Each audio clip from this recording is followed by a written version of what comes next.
Senhoras e senhores, muito bom dia. Pedimos aos presentes a gentileza de desligar os aparelhos celulares ou posicioná-los no modo silencioso para que possamos dar início à solenidade de instalação da segunda vara da Fazenda Pública da Comarca de Lauro de Freitas, Bahia, em virtude do Decreto Judiciário número 791, de 13 de dezembro de 2021. Convidamos para compor a mesa de honra desta solenidade Suas Excelências, o senhor Presidente do Tribunal de Justiça do Estado da Bahia, desembargador Lorival Almeida Trindade,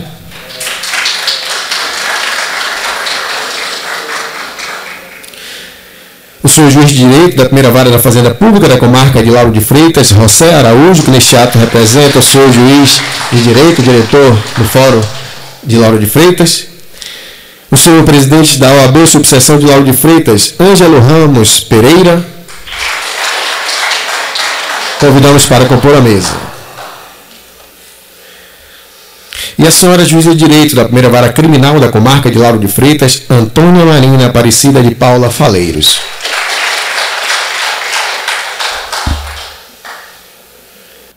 Podemos sentar.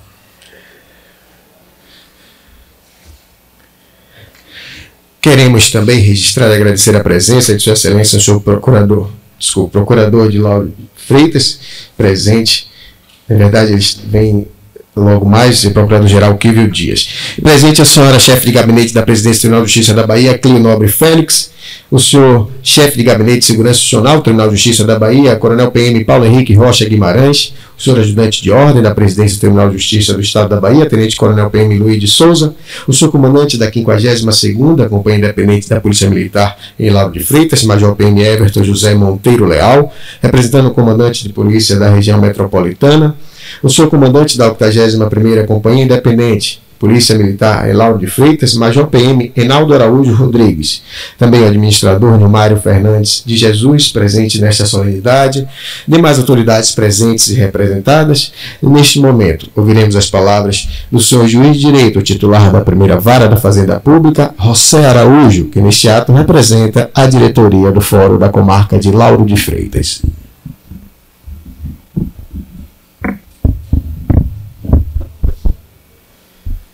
Excelentíssimo Presidente do Tribunal de Justiça da Bahia, desembargador Lorival Trindade, nesse momento comunico que a gente está fazendo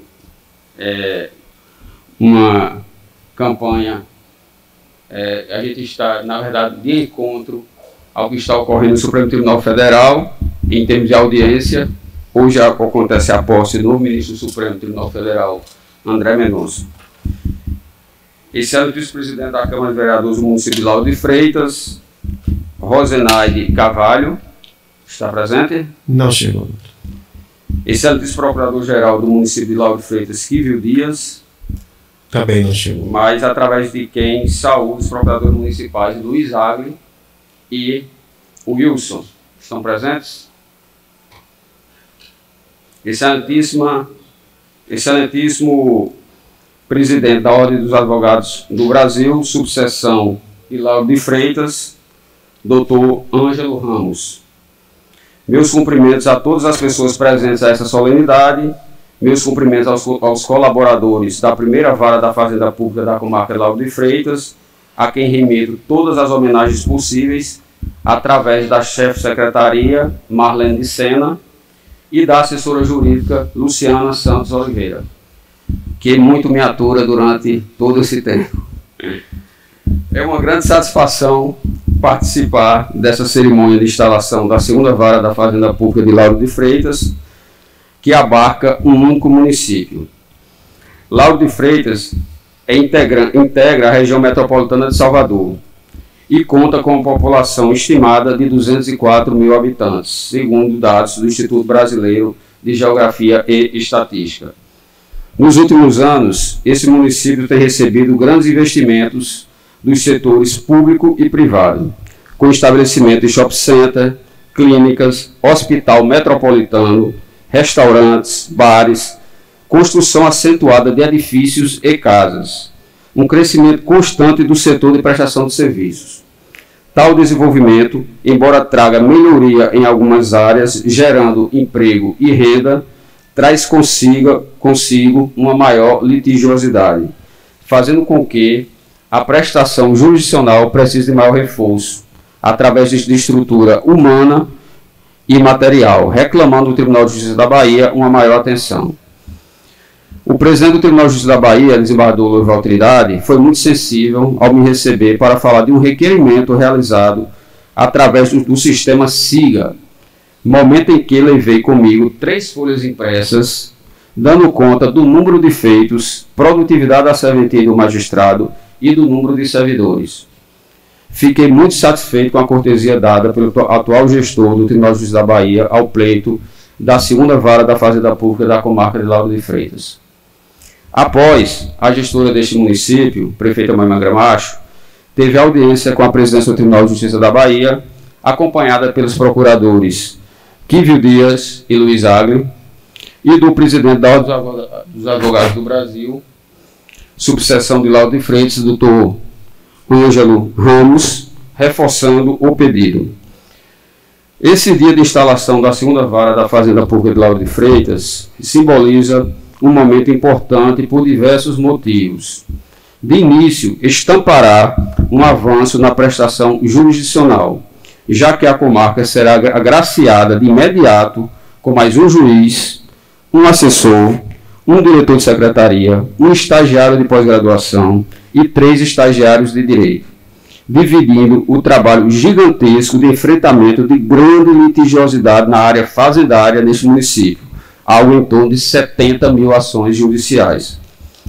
A sociedade ganhará com consequente aumento na rapidez da resolução das demandas, ganhando o advogado que atua nesse fórum, que ouve e transmite ao Poder Judiciário os clamores da população. A eficiência na prestação jurisdicional será melhorada, com maior produtividade, valor sempre pretendido por todos os atores da administração da justiça. É importante ressaltar, presidente, que, não obstante o princípio da eficiência ter uma certa lógica da iniciativa privada de como melhor administrar, ao Estado não é dado buscar apenas o lucro, pois os anseios da população precisam ser atendidos. O povo é usuário dos serviços públicos ofertados pelo Estado, de acordo com a Constituição Federal. Com a instalação dessa vara, o município de Lauro de Freitas e o Estado da Bahia terão maior estrutura jurisdicional para a execução de dívidas tributárias. As pessoas, dentro do exercício da cidadania, poderão, de forma mais rápida, receber o resultado dos seus pleitos junto aos judiciários, os pleitos contra o Estado e os municípios. No entanto, excelente presidente, é sabido que Lauro de Freitas ficou sem atenção durante anos, sem instalação de qualquer unidade jurisdicional, sem melhoria dos prédios, o que o diferencia de forma negativa de outros municípios da região metropolitana. Motivo porque a instalação da 2ª Vara da Fazenda Pública de Lauro de Freitas deve ser encarada não como fim, a última estação da ferrovia do desenvolvimento jurisdicional desse município, mas como um passo adiante para corrigir a enorme distorção vivida pelos juízes, servidores e jurisdicionados quando se observa outras comarcas da Bahia. Presidente, como disse Eric, a justiça tem numa das mãos a balança em que pesa o direito, e na outra a espada em que se serve para o defender. Lauro de Freitas precisa lutar por mais conquistas. O Tribunal de Justiça da Bahia precisa balancear os avanços, priorizando o primeiro grau para corrigir a disfuncionalidade institucional ainda existente. Parabéns, presidente, pela nomeação de número significativo de juízes substitutos aprovados no último concurso público. Eu preciso, nesse momento, apoiar o pleito de instalação da vara de família da comarca de Lauro de Freitas, já formalizado pelo Tribunal de Justiça da Bahia. O Fórum Civil da comarca de Lauro de Freitas tem 3 salas prontas e acabadas para recebimento da nova unidade. Eu preciso, nesse instante, dizer que precisamos avançar quanto à proteção do interesse público. A região metropolitana de Salvador é enorme. É muito difícil para juízes e servidores administrar processos de grande valor econômico. Execuções de dívidas fiscais elevadas no meio de 30, 40, 50, 60, 70 mil processos, a maioria deles de valor da causa inferior a R$ 1.000. Isso serve para Salvador, Lauro de Freitas, Camaçari, Simões Filho, Mata de São João, Pojuca, Dias Dávila, Candeias, São Sebastião do Passé, Madre de Deus, São Francisco do Conde, Itaparica e Vera Cruz. Os juízes poderão unificar as execuções fiscais contra o mesmo devedor, a fim de que atinja o limite normativo, providenciando que o interesse econômico de diversas certidões de dívida ativa seja totalizado através de um único julgador. Presidente, assim como há previsão no artigo 91 da Lei de Organização Judiciária do Estado da Bahia de instalação de varas regionais de conflito agrário e meio ambiente nas comarcas de Barreiras, Camaçari, Ilhéus, Juazeiro, Paulo Afonso e Porto Seguro, é essencial ter disposição para a inserção do dispositivo na LOGE mediante regular processo legislativo visando a instalação de uma vara regional fazendária para executar créditos do Estado da Bahia e municípios integrantes da região metropolitana de Salvador, de valor de alçada inicial elevado, com competência exclusiva nessa região, o que ajudará na recuperação de ativos pertencentes a estes entes federados. É imperioso o cumprimento das grandes obrigações tributárias. Esse novo juízo fazendário, com competência na região metropolitana de Salvador, presidente, poderá ser 100% digital, nos moldes da resolução do Conselho Nacional de Justiça, número 345, de 9 de outubro de 2020. As correspondências serão eletrônicas, nos termos dos artigos 193 e 246 do Código de Processo Civil. Se necessário, presidente, o cumprimento de mandatos para o oficial de justiça será feito mediante carta precatória enviada para os juízes deprecados, inclusive para aqueles integrantes da região metropolitana. O ganho será enorme para o Estado da Bahia e os municípios. Essa unidade não processará e julgará as execuções fiscais da União e de suas autarquias, já que criada em momento posterior à vigência da Lei número 13.043, de 13 de novembro de 2014, a qual retirou a competência delegada do juízo estadual para processar e julgar esses feitos onde não existir sede do juízo federal. Lembro, presidente, que a previsão de juízo com atuação exclusiva na região metropolitana de Salvador é o que dispõe o artigo 130-A da Lei de Organização Judiciária do Estado da Bahia. Leia-se.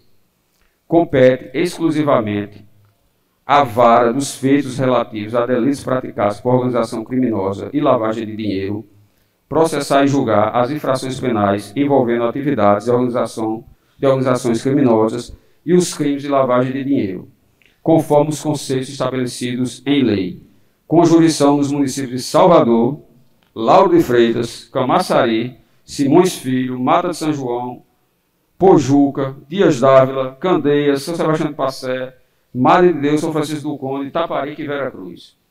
Essa unidade jurisdicional já foi devidamente instalada e se encontra no prédio de Sussuarana. Então, presidente, vamos avançar. No tocante à data de hoje, Vossa Excelência será lembrado como aquele que deu largada na reestruturação da comarca de Lauro de Freitas, que implorava para que os avanços do primeiro grau chegassem nessa estação. Muito obrigado.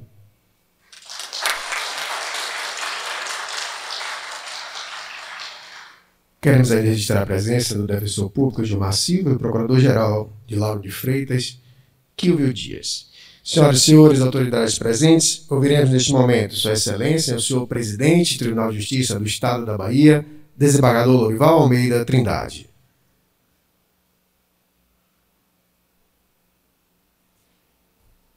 Bom dia a todos e a todas. Faço uma saudação aqui protocolar, seguindo à risca a ritualidade que me foi transmitida aqui por nossa assessoria. Faço uma saudação ao excelentíssimo senhor doutor juiz de direito da primeira vara da Fazenda Pública desta comarca de Lauro de Freitas, doutor José Araújo, neste ato representando o senhor juiz de direito, diretor deste fórum. E parabenizo o doutor pela sua fala, uma fala que me sensibilizou sobremodo. Vossa Excelência suscitou pontos nodais, do ponto de vista administrativo, que precisam ser acudidos, eu diria assim. E também foi Vossa Excelência pioneiramente, parece-me que esteve, eu sou péssimo em data, mas esteve lá na presidência do tribunal, fazendo este pleito da instalação desta vara. Continue assim, e a magistratura da Bahia agradece a Vossa Excelência. Cumprimento o senhor presidente da OAB. Estou seguindo aqui esta ritualidade da OAB, Sucessão de Lauro de Freitas, doutor Ângelo Ramos Pereira, em nome de quem saúdo todos os advogados e advogadas presentes nesta solenidade. Já estou sendo repetitivo, exaustivo e cansativo nessas minhas falas de improviso e nestas andanças por esta Bahia continental, quando digo que o advogado é o muro das lamentações do cliente. Quando o cliente o procura, via de regra e comumente, o cliente não quer saber da disfuncionalidade de um poder judiciário, como bem pontuou o eminente ou sobreeminente juiz que me antecedeu. E essa disfuncionalidade, às vezes, se encontra elevada em crise aguda. E o pior que, às vezes, não estou generalizando, digo que toda generalização é irracional, injusta e burra. Mas, via de regra, o Poder Judiciário não costuma fazer sua autocrítica de sua disfuncionalidade. Então, eu tenho maior apreço pela figura do advogado na administração da justiça. Aliás, é um preceito constitucional que coloca a essencialidade da advocacia junto ao Poder Judiciário. Gostaria de cumprimentar aqui a doutora Antônia Marina Aparecida de Paula Faleiros, juíza de direito da primeira vara criminal da comarca de Lauro de Freitas, que com muita prestimosidade me cumprimentou ali logo na minha chegada. Sinta-se a senhora também abraçada. Da mesma forma, cumprimento o senhor defensor público, doutor Gilmar Silva, neste ato representando o senhor coordenador da 7ª Defensoria Pública Regional, Daniel Soeiro. Cumprimento o senhor procurador-geral do município de Lauro de Freitas, doutor Quívio Dias, em nome de quem saúdo todos os procuradores deste município. Cumprimento o senhor presidente da Câmara Municipal de Lauro de Freitas, ou então é a senhora presidente, vereadora Rosenaide Carvalho de Brito. Cumprimento a doutora Clio Nobre Félix, nossa secretária-chefe do gabinete lá da presidência. Cumprimento o senhor chefe do Gabinete de Segurança Institucional do Tribunal de Justiça, coronel PM Paulo Henrique Rocha Guimarães. Cumprimento o senhor ajudante de ordem da presidência de nosso tribunal, tenente-coronel PM Luiz de Souza. Cumprimento o senhor comandante da 52ª Companhia Independente de Polícia Militar em Lauro de Freitas, o major PM Everton José Monteiro Leal, representando o comandante da Polícia da região metropolitana, e peço espaço breve para fazer também aqui, externar os meus agradecimentos em nome do Poder Judiciário da Bahia por este apoio logístico indispensável que nos vem ministrando a Polícia Militar através destas nossas andanças por esta Bahia continental, como disse ainda há pouco. É um trabalho digno de relevo e de agradecimento por parte de minha modesta pessoa. Cumprimento o senhor comandante da 81ª Companhia Independente de Polícia Militar de Lauro de Freitas, major PM Enaldo Araújo Rodrigues. Cumprimento o administrador deste fórum, Nilmário Fernandes de Jesus, em nome de quem saúdo todos os servidores desta comarca. Particularmente também tenho saudado os nossos servidores denodados, que se dedicam no cotidiano forense, buscando cada vez mais ajudar-nos nesta tarefa de administrar o nosso judiciário para que tenhamos sucesso em nossas iniciativas. São verdadeiros heróis anônimos, nossos servidores que estão aí no cotidiano forense, na lida, na faina, na labuta diária. Gostaria de cumprimentar as demais autoridades presentes e representadas, minhas senhoras, meus senhores. Não trouxe o discurso bem elaborado, bem norteado, como o doutor Juiz, que me surpreendeu aqui com uma fala. Ando correndo nestes tempos vertiginosos, pandêmicos, no dia a dia, e saio rabiscando, interpondo, fazendo, eu diria, glosas às vezes nas minhas falas. Mas a equipe que me cerca já conhece. Esses discursos já foram elaborados e ditas, essas falas minhas em outras comarcas, através destas andanças, inclusive pelos adustos sertões da Bahia, como nós chegamos semana passada, aliás, esta semana de Amargosa, de Cruz das Almas, andamos. Foi uma oportunidade ímpar, sem igual para mim, porque pude conhecer a Bahia de ponta a ponta, de leste a oeste, de norte ao sul, em vez de eu estar lá em Brasília ritualmente buscando, eu diria com todo respeito, aquela solenidade, aquela ritualidade de beijamão. Eu estou conhecendo cada vez mais nossa Bahia, é a minha paixão.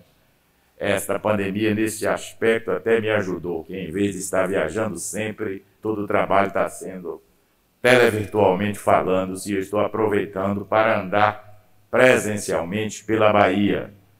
Estes rincões distantes, conversando com o homem comum, com o homem do povo, como eu costumo repetir, o trabalhador das mãos calosas, que tem os seus pés arrebentados por nossas areias escaldantes e as mãos furadas pelos quiabentos da vida. Então, esse contato que faço me rejuvenesce, me restabelece, eu diria, consegue até me dar certa ressurreição dentro desse encontro ou reencontro que tenho feito com o homem comum, com o homem do povo, que faz parte do meu perfil. Ser avesso à ritualística que tem tanta solenidade, de tanta excelência para cá. O homem comum do povo, quando me abraça com afeto, com carinho, me fala com o seu coração, sem essa liturgia que comumente nós estamos acostumados no dia a dia a assistir diariamente. Não estou recriminando, não vai nenhuma censura na minha fala, mas costumo ser sincero. Quem conhece Lorival desde tempos que já vão longe, sabe que esse é o meu perfil. É conversar, ouvir, tanto que agora em plena pandemia, a presidência do Tribunal da Bahia permaneceu de portas abertas, como eu costumo dizer, às escâncaras, para ouvir colegas embargadores, juízes, servidores, homem comum do povo, que me solicitou a audiência. Então, eu gosto de ouvir clamores, reivindicações, direitos sonegados, vilipendiados, enfim. É assim que eu acho que é dever de quem está gerindo a coisa pública. Não é nenhum mérito, não é uma atitude de vanglória de minha parte, mas é só que eu faço questão de explicitar toda vez que vou por estes sertões, como é o meu perfil. Então, peço agora que me relevem a longuidão da minha fala, e sei que não vou ter tempo de ser breve, porque quando venho instalar uma vara dessas, quando venho reinaugurar o fórum, quando estou instalando o Sejusc, a minha alma fica transbordando de alegria na verdadeira acepção da palavra alegria. É um rejuvenescimento, é uma ressurreição interior, e costumo repetindo nas minhas falas também últimas, repetindo o poeta Tiago de Melo, quando ele asseriu com a sua pena elegante e poética que a palavra da boca é inútil se o sopro não lhe vem do coração. As minhas palavras emanam deste coração sentimental que nestes instantes sempre bate a galope, e eu solto as amarras desse meu barco chamado coração para falar olho no olho com o povo da Bahia, esse povo que paga os impostos, esse povo que mantém o nosso judiciário. Então eu devo satisfação a essa gente. É por isso que eu estou aqui hoje, para dizer que é com grata satisfação. E quem ouviu o meu discurso inaugural, o meu discurso da minha posse, viu que eu fui claro utilizando de um advérbio que daria prioritariamente uma vista para o primeiro grau de jurisdição, porque entendo que no primeiro grau de jurisdição é que se encontram os principais pontos de estrangulamento da população, aliás, da prestação jurisdicional. Nós temos que imaginar que se há um preceito constitucional erigido em status de dignidade constitucional, que o legislador constituinte de 88 fez entronizar na nossa lei maior, na Constituição, ao dizer do acesso à justiça, nós temos que dar concretude a este preceito. Caso contrário, ele não passará de uma promessa vã e platônica, sem qualquer concretude na realidade fenomenológica da vida. Então, com esta visão, é que nos procuramos, em plena pandemia, nestes tempos ominosos, trevosos, sombrios, desta pandemia que nos avassalou a todos, que avassalou a humanidade como um todo, impactando desde nossos hábitos mais elementares. Quem poderia imaginar, anos atrás, o homem utilizando máscara?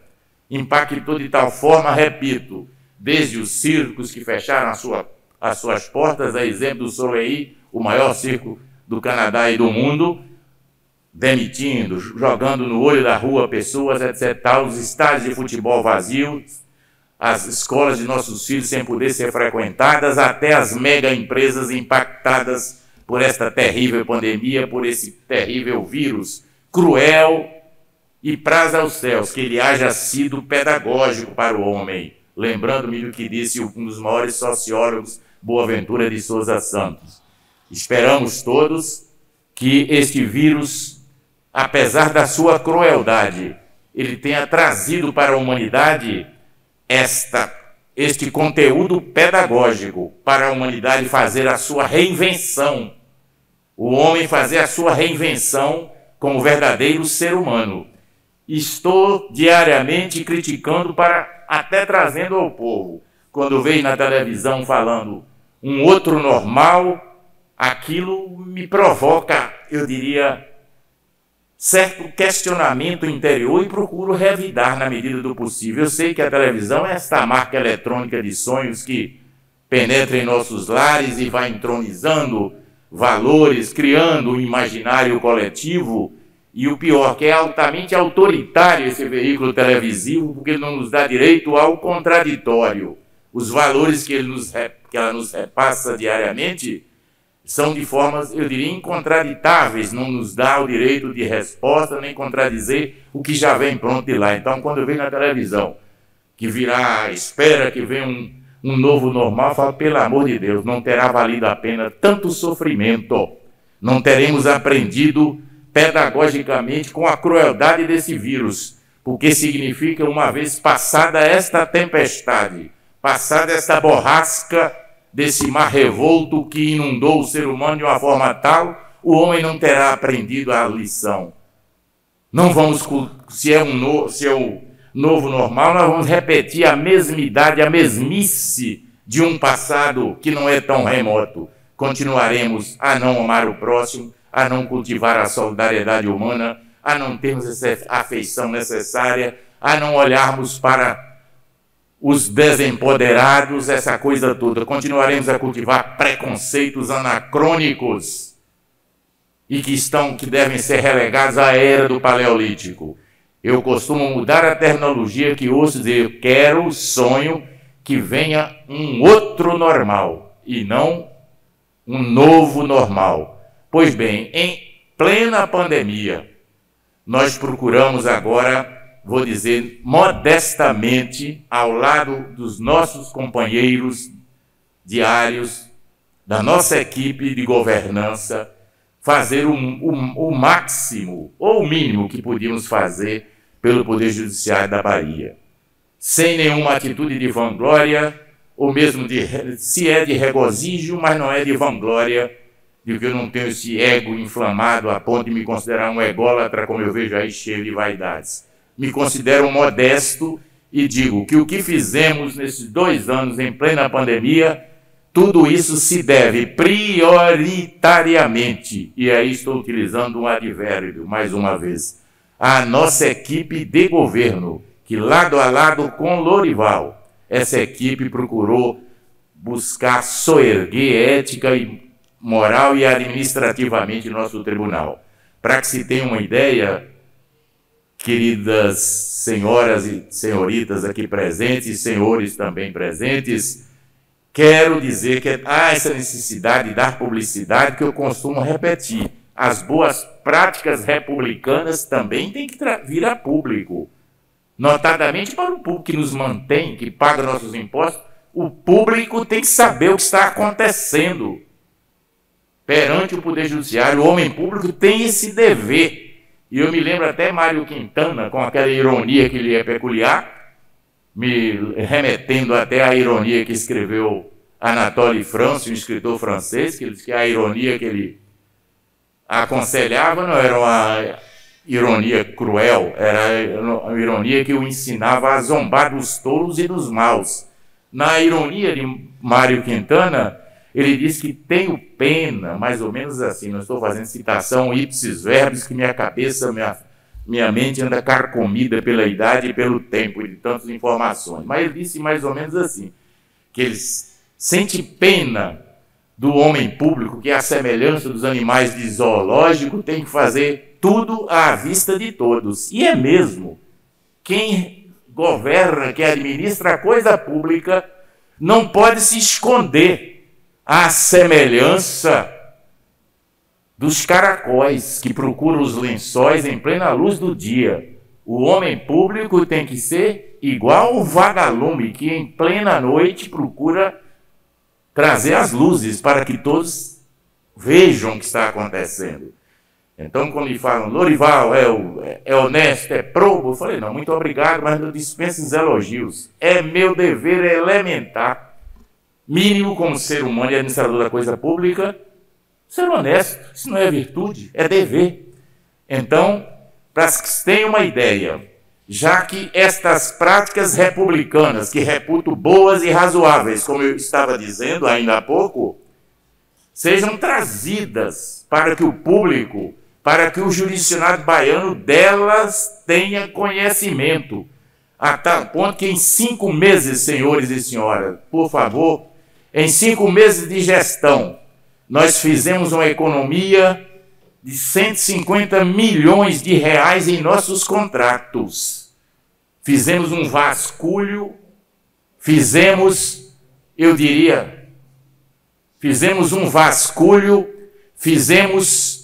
uma revisão dos contratos, envolvendo desde o lixo ao luxo. E estou falando metaforicamente, desde aqueles contratos que coletavam lixo para o Poder Judiciário da Bahia, até os contratos mais sofisticados envolvendo a presidência, etc. e tal. Então, revisamos esses contratos, que eu chamo adiposos, gordurosos, ilícitos. E eu conto com certa tranquilidade, mas até buscando um fio de ironia, que quando assumi o Poder Judiciário da Bahia, alguém me soprou aos ouvidos. Presidente, o senhor é um homem isso e aquilo, mas precisa de olhar o setor da informática. A ficha naquele momento não quis, caiu de vez. Falei, eu me auto-intitulo analfabeto digital, não sei se quer ligar um computador, e me convocando para que eu fosse logo para um setor em que eu não sei navegar, mas fazendo a autocrítica, busquei alguém competentíssimo e coloquei. Fiz um vasculho, fiz uma revisão dos contratos e em 5 meses de gestão nós tínhamos feito uma economia, rescindindo os contratos ilícitos que ali estavam, pré-existiam, 150 milhões de reais para os cofres da Bahia. Pela primeira vez, no ano anterior, nós não pedimos suplemento ao Poder Executivo da Bahia. Economizamos o suficiente, porque, via de regra, o Poder Judiciário vive de cuia na mão, mendigando recursos suplementares ao governo, ao chefe do Executivo. Não aconteceu na nossa gestão, pelo menos no ano em que eu assumi. Disse também que olharia no meu discurso para o 1º grau, estou já redizendo. Nomeei 100 juízes para a Bahia. Não nomeei mais porque eu estava impedido por lei. É o teto máximo que um gestor pode fazê-lo, na nomeação de 100 juízes. Procurei prover as comarcas mais distantes, dos rincões mais distantes da nossa querida Bahia. E não houve qualquer interferência, qualquer pedido subalterno, que às vezes aconteciam em tempos pretéritos. Não quero fazer citação nominal de ninguém, para não ser grosseiro e deselegante na nossa fala. O certo é que os juízes, para que fossem nomeados, tiveram que obedecer critérios objetivos de como passaram em 1º, 2º, 3º lugar. E colocamos esses juízes, desde Cocos, passando pela região oeste, Formosa do Rio Preto, fomos provendo essas comarcas de acordo às suas necessidades, e não segundo critérios de apadrinhamento, em que os juízes eram nomeados ficando à beira das praias, nas comarcas, enquanto outros viviam desprovidas a vida inteira com a prestação jurisdicional estrangulada. Todos sabemos que uma justiça que ande a passos tardos, a passos lerdos, ela é denegatória de si mesma. Não é justiça que o povo quer e exige hoje. O povo quer justiça presentânea, com a imediatez, ou pelo menos que se cumpra o prazo de razoabilidade mínimo para que tenha um desate, um desenlace de uma controvérsia qualquer. Imagina as aflições do ser humano, o homem comum, o trabalhador, esses Joões de coisa nenhuma, esses periféricos da vida, esses deserdados da fortuna, aqueles que vivem numa situação de verdadeiros apátridas, sem cidadania, ou que no máximo têm uma cidadania de papel. Essa gente, quando vem bater as portas de um judiciário, se não houver resposta para os seus anseios, para as suas aflições, para que suas dores minimamente sejam melhoradas, então não é judiciário. Em tempos que já vão longe, o próprio Rui Barbosa dizia sempre: venho bater as portas que sempre se abriram ao direito violado. Então, se alguém vem bater as portas, se o homem comum vem para aqui, nas suas aflições, nas suas dores mundanas, bater as portas de um judiciário e não encontrar resposta para suas vozes, isso aqui tem que ser a casa que represente as vozes dos que não têm voz, principalmente. Então, é com esta visão que tenho de um judiciário, é que procurei, durante esses 2 anos, ao lado da nossa equipe, fazer um pouco para melhorar a prestação jurisdicional. De forma, quando inauguramos mais uma vara, nós estamos tendo esta sensibilidade de dizer, como eu disse, parafraseando o cantor, escritor e poeta Milton Nascimento, quando ele disse: todo artista tem que ir aonde o povo está.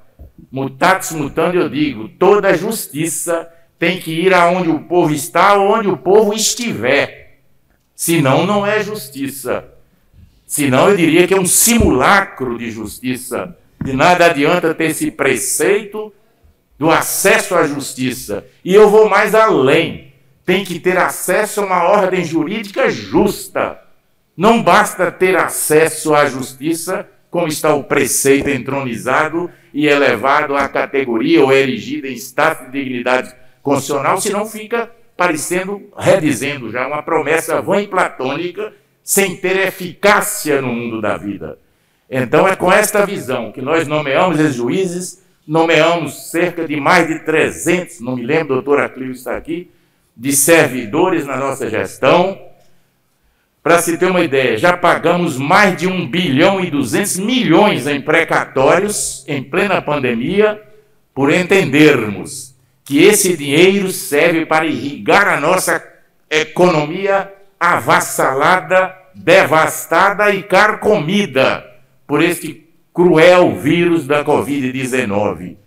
Pagamos em mais de 37 milhões de recolhimento de imposto de renda em função desse pagamento em precatórios e por aí foi. Eu passaria aqui a manhã inteira falando o que procuramos fazer pelo Poder Judiciário na Bahia. Fizemos no Poder Judiciário nesses 2 anos. Recebi aqui até a mão ainda há pouco do querido amigo coronel lá do GSI, que havia, pelos fóruns da Bahia, aqui está. A nossa gestão encontrou pelos fóruns da Bahia armas de fogo, 8.429, munições, cartuchos e custodiados, 49.262, armas brancas, 3.350. Pois bem, graças à frente do coronel comandante do GSI, coronel Paulo, e a nossa gestão, nós fizemos a destruição total dessas armas que aí estavam, totalizando cerca de 2 toneladas de armas e material foram destruídos, 69.816 munições, enfim, com o resultado desse trabalho diuturno, tendo à frente o coronel Paulo, o Sérgio, como chefe do nosso GSI, cumprimos a meta e destruímos todas as armas existentes na dependência do Poder Judiciário. A população não vai ouvir dizer doravante que os agentes do crime invadiram os fóruns, arrombaram o fórum tal para se apossarem de armas, essa coisa toda. Também fizemos isso em nossa modesta gestão. Mas para que se dê uma ideia, os nossos modestos feitos aí estão, talvez eles ficam perpassados à história, quiçá praza aos céus que tal venha ocorrer. E se trago essas práticas republicanas, é mais uma vez repetindo, porque só aparecem os escândalos. A mídia, infelizmente, pipocam os escândalos sensacionalisticamente falando. Não estou recriminando muito bem, muito menos censurando a mídia. A mídia é necessária, é fundamental em qualquer democracia. Longe de mim. Eu não quero ser crítico da mídia, ela está no seu papel. Ela é essencial à democracia. Rui já dizia que a liberdade de imprensa é sagrada ainda que nos seus excessos. Agora é preciso que nós também mostremos ao público que nos mantém, que paga os nossos impostos, o que está sendo realizado, ou que foi realizado durante esses 2 anos da nossa gestão. Pois bem, tudo isso foi possível, volto a dizer, através de uma equipe de governança que, no seu papel cotidiano, tanto fez pelo nosso Poder Judiciário, com uma equipe técnica da melhor qualidade. Mas, pertinentemente, à inauguração desta vara da Fazenda Pública, eu fiz a anotação aqui, que a administração pública brasileira é a grande protagonista da litigiosidade no Brasil. E vossas excelências sabem melhor do que eu. Vossa Excelência, inclusive, está até fazendo um petitório neste sentido, para ver se melhoremos aqui a prestação jurisdicional. Eu ouvi atentamente. Para se ter uma ideia, anotei que a administração pública no Brasil é responsável por pelo menos mais da metade dos processos em trâmite no judiciário. Há um relatório do CNJ dizendo que os maiores litigantes são o INSS, é a Caixa Econômica Federal e por aí vai. Então, ao inaugurarmos, instalar esta vara aqui da Fazenda Pública, estamos tendo convicção de que vai melhorar um pouco, já que a litigiosidade dos dias que correm tão vertiginosamente como a própria vida, a estar havendo uma verdadeira explosão de litigiosidade. Tudo isso, eu diria, fruto da cidadania, a cidadania que aí está entronizada na Constituição. O povo começou a vir, a bater as portas da justiça em prol das suas reivindicações e dos seus direitos. E não é só um fenômeno de Laura de Freitas, tampouco da Bahia, é um fenômeno universalizado.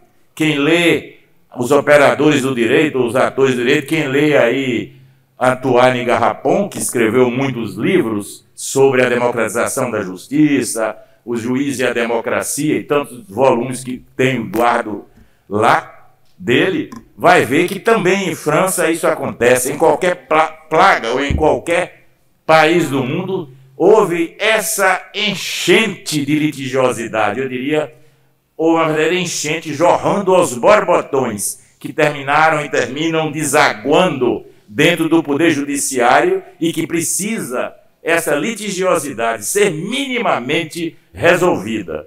Então, quando se instala mais uma vara, é com essa preocupação de dizer que a justiça não pode andar a passos lerdos, a passos de tartaruga, parecendo mais uma justiça, um poder judiciário da era do Paleolítico, que ficou bem lá atrás, remotamente, na nossa história. Então, é com esta finalidade, ou com esta, eu diria, com esta finalidade, com esta visão que eu tenho de como deve funcionar um poder judiciário, é que eu me sinto, eu diria, não com uma atitude de vanglória, de vaidade, mas me sinto apaziguado com minha consciência de administrador e de ser humano, que estamos no caminho certo, no caminho reto, prosseguindo este caminho. E quando a gente se faz isso com amor, quando se estabelece esse casamento de amor-paixão com aquilo que se faz, nós temos sempre essa recompensa enquanto seres humanos.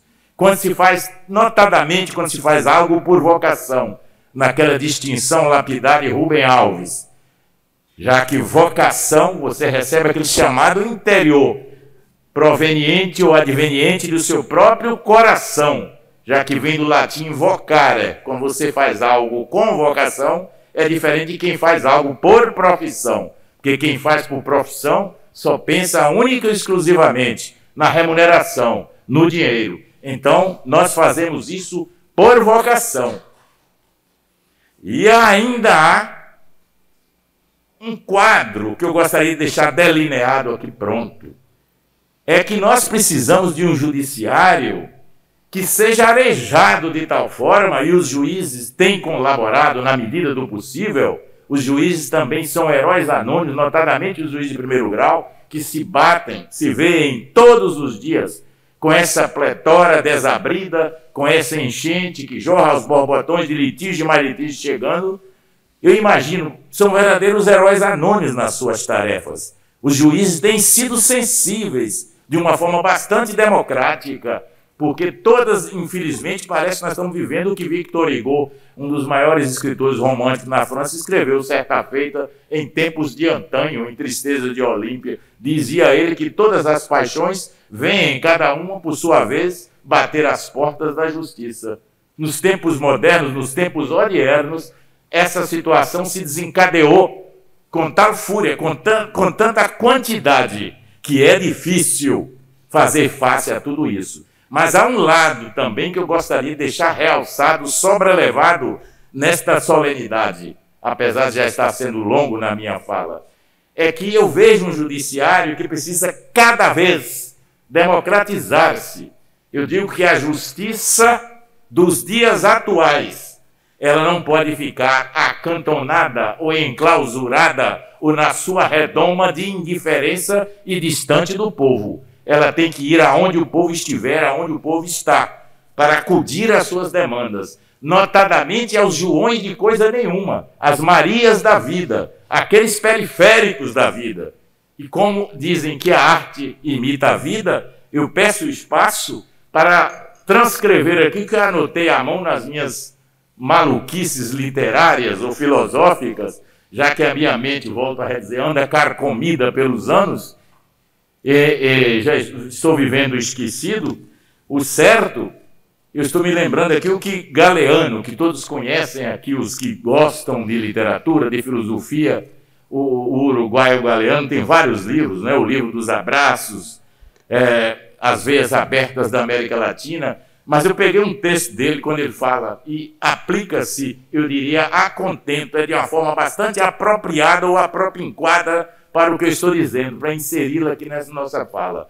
Para mim, a justiça tem que ouvir e dar acesso exatamente aos ninguéms, os filhos de ninguém, os donos de nada, os ninguéms, os nenhuns, correndo soltos que estão por aí, que não são, embora sejam, que não falam idiomas, falam dialetos, que não praticam religiões, praticam superstições, que não são seres humanos, são recursos humanos, que não têm cultura, têm folclore, que não têm cara, têm braços, que não têm nome, têm números. Então a justiça tem que ter essa visão bastante, eu diria, democrática, arejada para esses joões, para esses ninguéms de coisa nenhuma, porque eles é que têm o maior sofrimento, eles é com o seu trabalho diuturno é que mantém, quer queiramos, quer não, o judiciário. Eles precisam que as suas vozes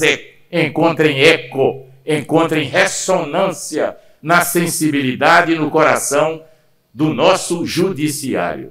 Eu tenho essa visão, que me perdoem aqueles que pensam diferente de mim. Eu também cito, via de regra, nas minhas falas, costumo reprografar nas minhas falas, reproduzindo o que escreveu Eduardo Portela, ex-ministro da Cultura e da Educação do governo Figueiredo, quando ele dizia: peço que discordem de mim.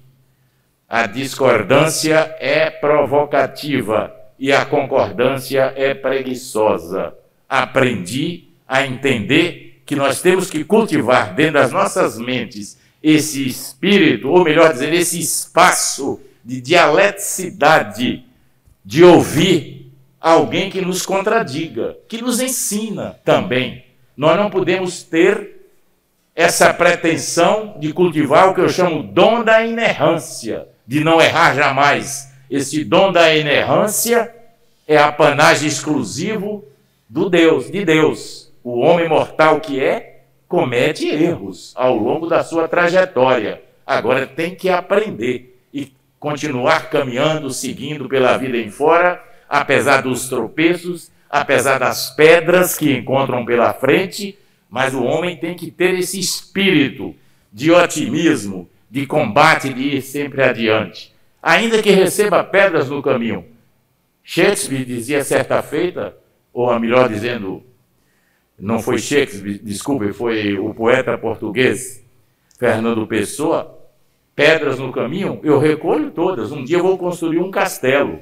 Então aprendi assim, as pedras com as quais eu me deparo ao longo da minha trajetória, vou guardando uma a uma, recolhidas para construir um castelo. Um dia, quem sabe, talvez eu seja até um devaneador, um sonhador, um utópico, mas nós não podemos deixar jamais que a utopia se ausente dos nossos corações. Nós não podemos jamais perder a perspectiva do sonho, para que o desalento entronize, entre em nossas mentes e nossos corações, no lugar que deveria cultivar a utopia.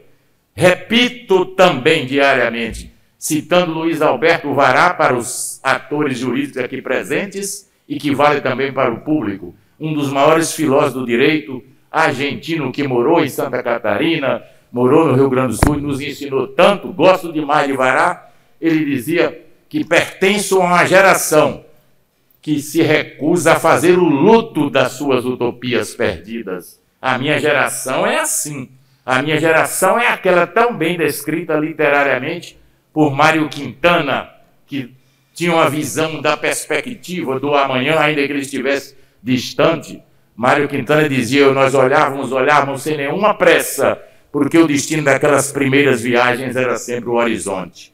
Lamentavelmente, vejo pessimisticamente, a geração atual já não cultiva. Me parece que a utopia está se ausentando, está exilando-se dos jovens corações da atualidade, já que o jovem de hoje, nessa sociedade consumerista, cujos valores ter é melhor do que ser, segundo esta concepção deste modelo que aí está. Então os jovens costumam cultivar esse consumerismo e sequer podem enxergar um amanhã. Todo amanhã para eles é incerto e duvidoso. Eles vivem com a imediatez do momento. Eles querem cultivar o aqui e o agora. Também aprendem diariamente aí que o homem de hoje, é melhor para o homem de hoje ter. O sonho de todo mundo é ter e não ser. Imagine a estupidez. Hoje eu valho o meu cartão de crédito, o meu carrão, a minha roupa de ostentação. Aprende-se nesta sociedade a fazer continência ao terno e à gravata e a menosprezar o macacão do operário. Tamanhos são os valores totalmente invertidos do que o homem moderno vive cultivando. Nossos jovens, nossos filhos, nossos netos estão nesta escola equivocada da vida. Nós não. Nós tínhamos um sonho com práticas que imaginávamos que éramos capazes de mudar o mundo, mudar a vida. Lamentavelmente ou infelizmente, a juventude atual já não tem aquele Deus interior no seu coração de que falava Louis Pasteur em um dos seus discursos na Academia de França, quando dizia que eu diria aquele ardor, aquele entusiasmo da juventude era a força motriz que a movia. Então, podem até lhes parecer que eu estou sendo pessimista, não sou. Citava em outras comarcas até o Glauber Rocha, quando ele dizia que o pessimismo é a filosofia dos mortos prematuros.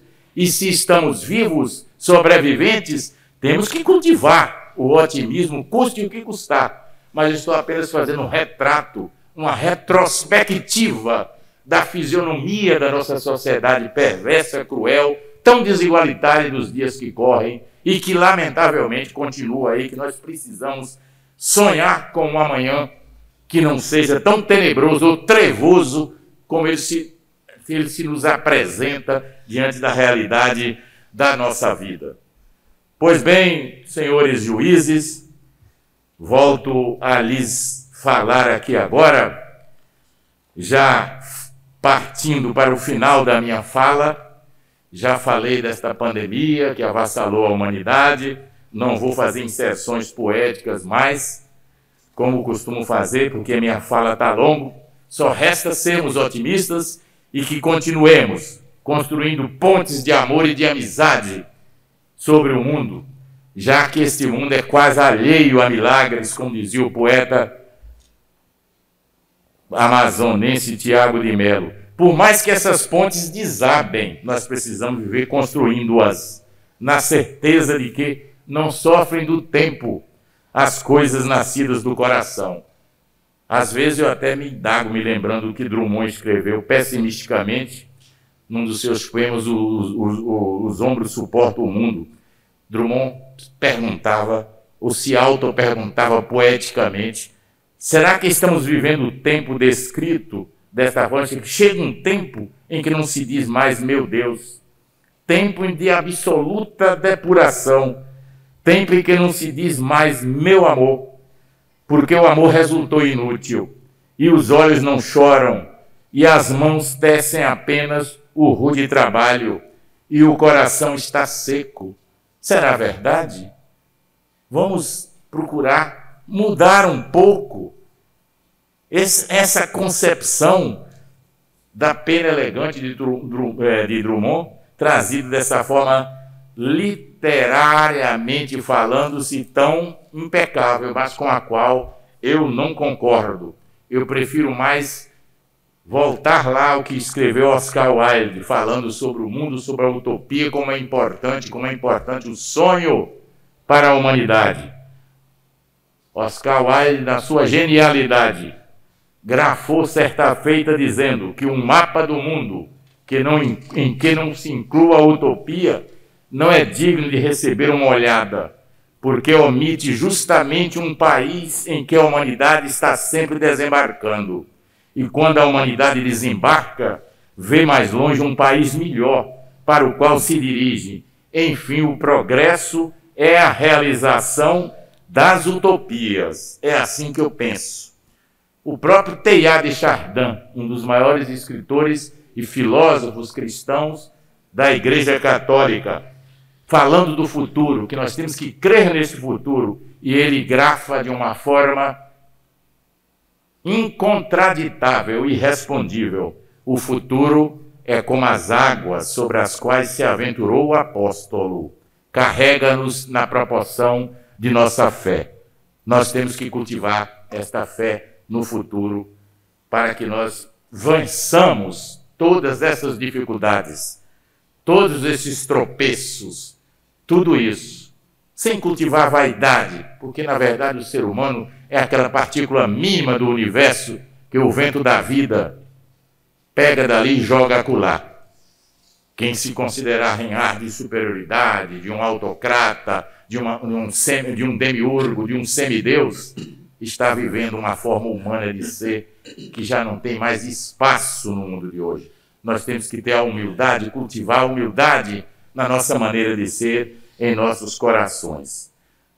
Pois bem, eu sei que nós estamos neste instante vivendo o que Ernest Sábato, é um dos grandes escritores também, grafou, uma nova onda da história.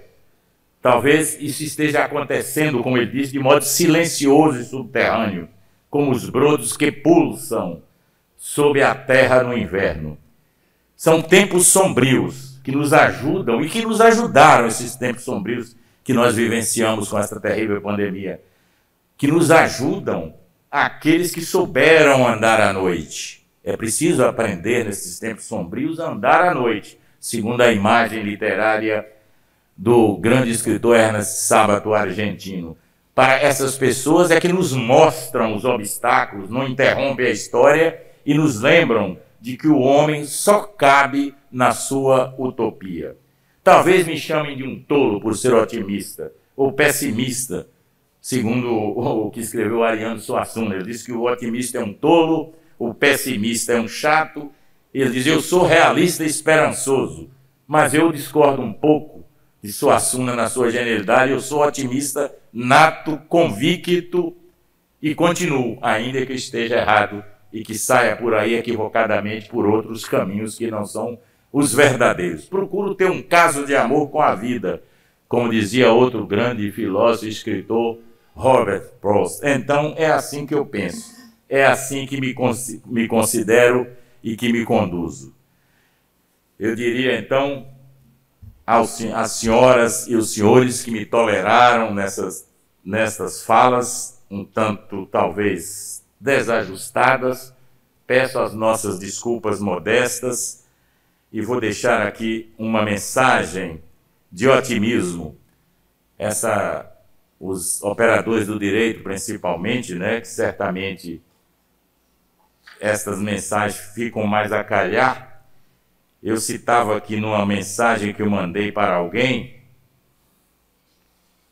que, citando na época o que disse Cervantes, ele disse genialmente: buscar o sonho impossível, sofrer a angústia implacável, reparar o mal irreparável, amar um amor casto à distância, enfrentar o inimigo invencível, tentar quando as forças se esvaem, alcançar a estrela inatingível. E Antônio Machado, senhoras e senhores, é também um grande poeta, escreveu algo que todo mundo já ouviu por aí: caminhante. Ele diz: caminhante, os teus caminhos, caminhante, são os teus rastros, o caminho e nada mais. Caminhante, não há caminho, se faz caminho ao andar se faz caminho, e ao voltar a vista atrás se vê a senda que nunca se há de voltar a pisar. Caminhante, não há caminho, se faz caminho ao caminhar. Vamos continuar caminhando e depois, quando nós chegamos ao nosso final de nossas existências, vamos ver se fizemos, sobretudo, esse percurso com o coração, com vocação. Aqui me lembrando que Carlos Castanheda escreveu uma vez nos Ensinamentos de Dom Juan. Ele diz: possui este caminho um coração? E ele mesmo responde: em caso afirmativo, este caminho é bom. Em caso negativo, este caminho não tem importância alguma. Os caminhos que eu procuro trilhar, o percurso que eu procuro seguir, eu vejo se necessariamente tem um coração que me iluminou na minha trilha, nas minhas andanças. Agora, já ao final, já que estamos nos avisando do Natal, deixei aqui gravada no celular uma mensagem de Natal para a nossa gente aqui de Lauro de Freitas. Escrita por Arthur da Távola. Que o seu Natal seja a certeza de que a vida é apenas descoberta, aventura, invenção e mistério. Que seja Natal em você ainda quando lá fora imperem o escárnio e a injustiça. Nascendo natais em você, melhor enfrentará a luta por construir o mundo com justiça e amplidão. Natal seja onde houver consciência de tudo o que oprime, principalmente quando vem disfarçado em lucro, progresso, ciência, aparência, fruição, rispidez, sentimento de superioridade, pretensão ou esbanjamento. Natal seja onde o supérfluo não seja. Ser Natal é olhar o céu para obter silêncio, é saber olhar, pacificar, gesticular a esperança e votar na verdade.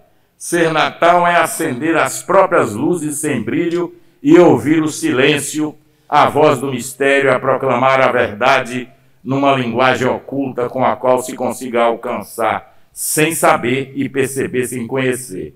Ser Natal é pular um muro ou entrar pela chaminé para dentro de si e lá encontrar a mesma criança com as enormes barbas brancas da sabedoria milenar da espécie.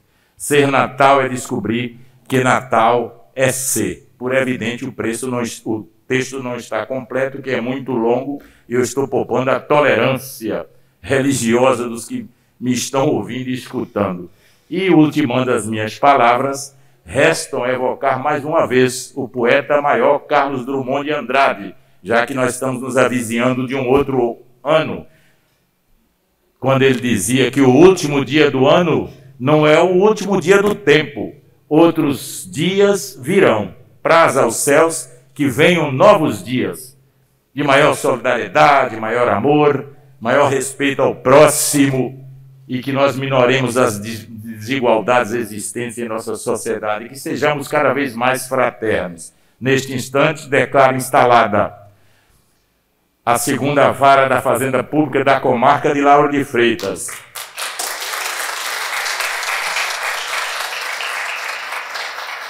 Antes, contudo, gostaria de deixar um registro.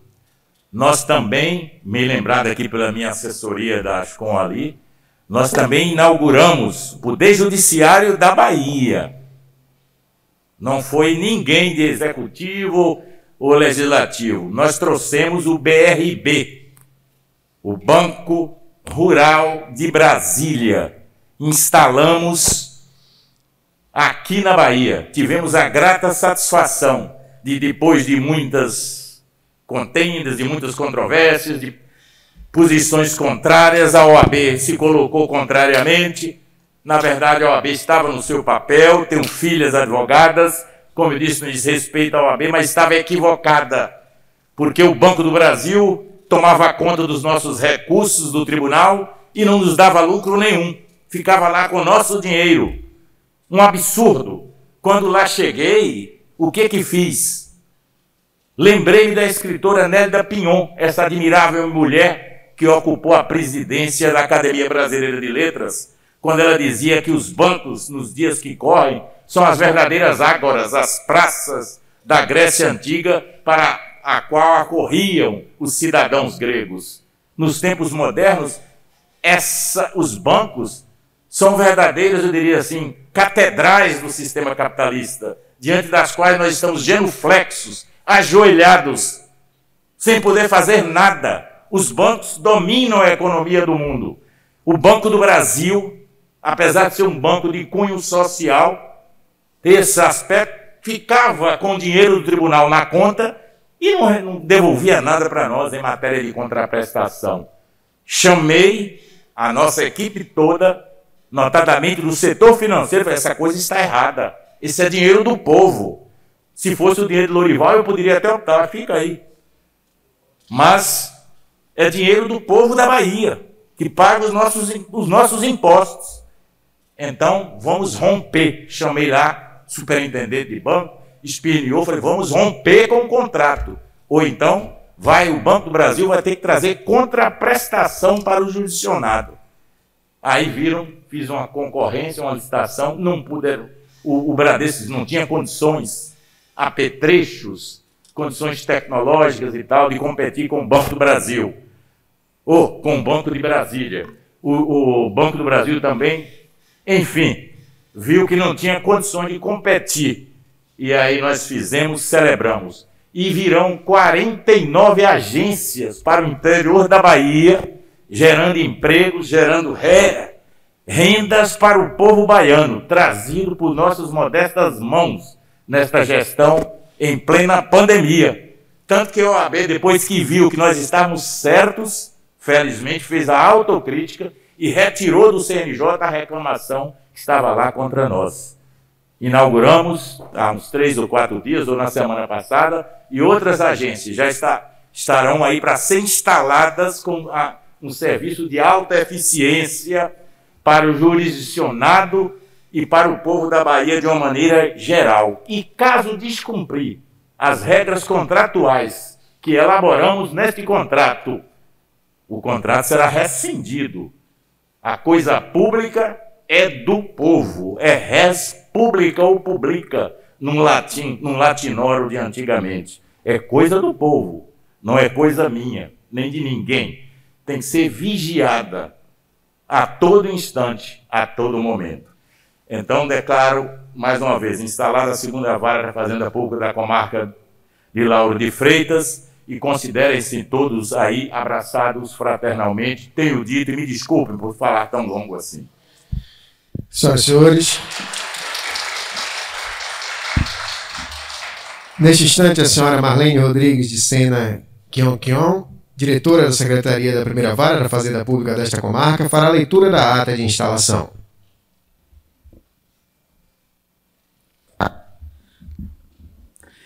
Ata de instalação da segunda vara Fazenda Pública da comarca de Lauro de Freitas.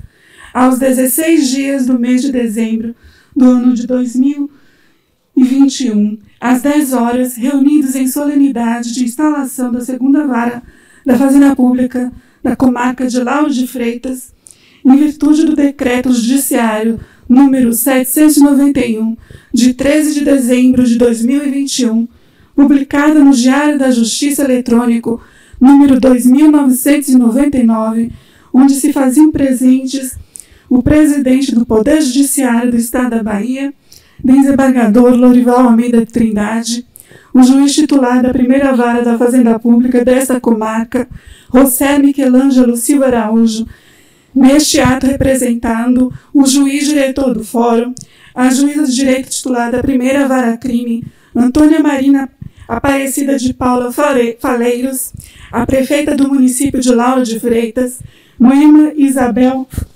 Passos Gramacho, a presidente da Câmara Municipal de Lauro de Freitas, vereadora Rosenaide Carvalho de Brito, o defensor público Gilmar Silva, representando a 7ª Defensoria Pública Regional, o presidente da OAB, subseção de Lauro de Freitas, Ângelo Ramos Pereira, o procurador-geral do município de Lauro de Freitas, Kivil Dias, a chefe de gabinete do Tribunal de Justiça da Bahia, Clio Nobre Félix, o chefe do Gabinete de Segurança Institucional do Tribunal de Justiça da Bahia, Coronel PM Paulo Henrique Rocha Guimarães, o ajudante de ordens da presidência do Tribunal de Justiça da Bahia, Tenente Coronel PM Genésio Luiz de Souza, o comandante da 52ª Companhia Independente de Polícia Militar, Major PM Everton José Leal, representando o comandante de policiamento da região metropolitana, o comandante da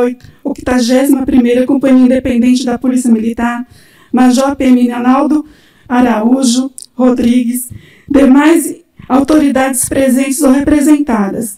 Dando prosseguimento à ordem de instalação, fizeram uso da palavra as seguintes autoridades: o senhor juiz de direito José Michelangelo Silva Araújo, titular da primeira vara da Fazenda Pública, neste ato representando o juiz diretor do fórum desta comarca, e o presidente do Tribunal de Justiça da Bahia, desembargador Lorival Almeida Trindade, que declarou instalada a segunda vara da Fazenda Pública na comarca de Lauro de Freitas, e determinou que, após a lavrada presenteada em livro próprio, fosse cópia da mesma encaminhadas às instituições relacionadas no parágrafo único do artigo 28 da Lei Estadual nº 10.845/2007, bem como à Corregedoria Geral e das Comarcas do Interior, Ordem dos Advogados do Brasil, subseção Lauro de Freitas e Defensoria Pública, nada mais havendo a tratar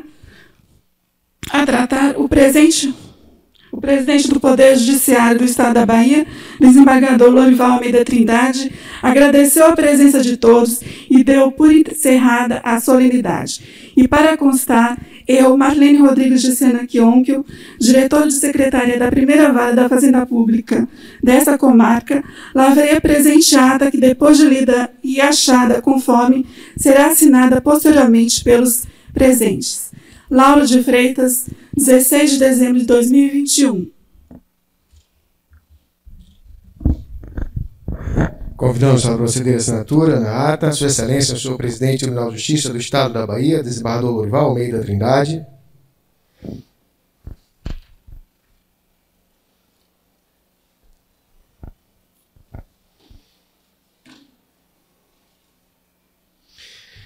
Em seguida, Sua Excelência, o senhor juiz de direito da primeira vara da Fazenda Pública da comarca de Lauro de Freitas, José Araújo.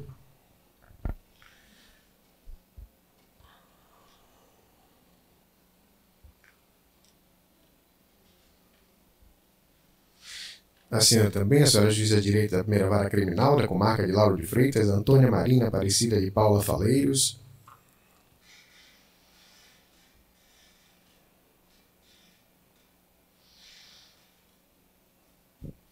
Assinará também Sua Excelência, a senhora prefeita do município de Lauro de Freitas, Moema Gramacho.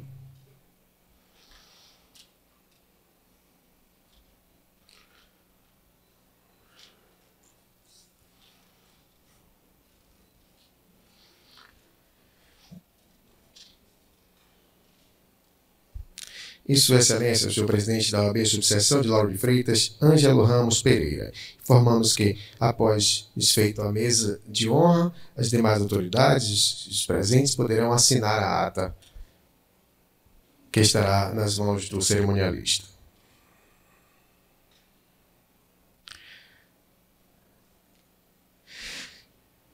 Senhoras e senhores, autoridades presentes, o desembargador Lorival Almeida Trindade, o senhor juiz de direito, José Araújo, titular da primeira vara da Fazenda Pública, neste ato representando o juiz de direito, diretor do Fórum da comarca de Lauro de Freitas, e a senhora prefeita do município de Lauro de Freitas, Moema Gramacho, convidam a todos para assistirem com distanciamento seguro ao descerramento da placa de instalação, que ocorrerá no seguinte endereço: Condomínio Centas 5, quilômetro 5, loja 5, Estrada do Coco, ao lado da Caixa Econômica Federal, onde funcionará a segunda vara da Fazenda Pública desta comarca, e em seguida visita as instalações. O Poder Judiciário do Estado da Bahia agradece a todos a honrosa presença e deseja um excelente dia.